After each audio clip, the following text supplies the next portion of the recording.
грубый дәрежеде қисындық бар. Гаймориттің қайталанушы гайморит бар. Ассаламу алейкум. Қазіргі болашақ операциямыз. Пациентіміз 23 жастағы қыз. Клиникамызға келді. Клиникамызға келгендегі арыздары мұрнының тесіліп біте беруі, һәм гаймориттің қайталануымен арыз келді. Мұнда МСК аппаратын тексеріп көргенімізде, оң тарапында да, һәм шеп тарапында да хронический қайталанушы гайморит бар, һәм бұның себебі ел жағында пломбировочный мас кетті. Шеп гайморит болсағанда да, оң гайморит болсағанда да. Мұрын тосқында грубый дәрежеде қисындық бар. Қазіргі пациентімізде септопластика һәм өткізілген гайморитомен эндоскопиялық гайморитомен операциясы жүріп нәтижесін қоямыз.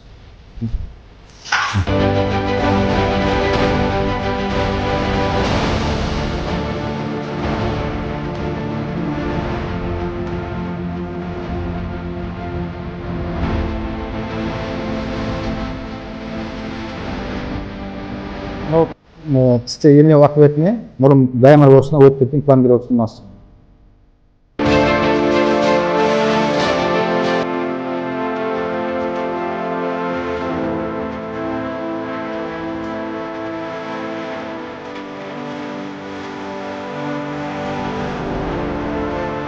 Оң жағында гайморит болса, гаймориттің сол ішін тасып алды. Нефтетонда ойлайды. Спекулі қабаттарды кеткен. Қанша жылдар davamında контролерінің өтінде шеп гайморит бар. Şimdi revizya yapıyoruz.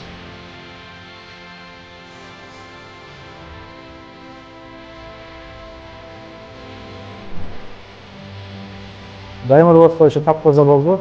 Mesela neftetonun kaçırdı. Patsiyentimizde bir vaktin özünde septoplastika operasyasını bir vaktin özünde septoplastika hem екі tarafından endoskopiyалық гайморитомен операциямызды жұмақады.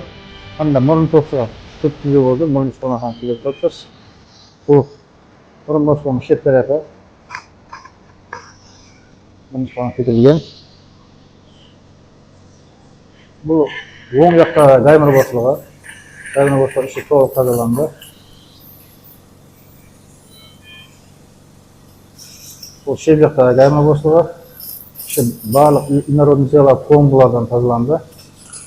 Ендігіден бұлай пациентіміз мұрнынан еркін демалу имканиятына ие болады, һәм гайморит кеселігінен оңынан құтылады.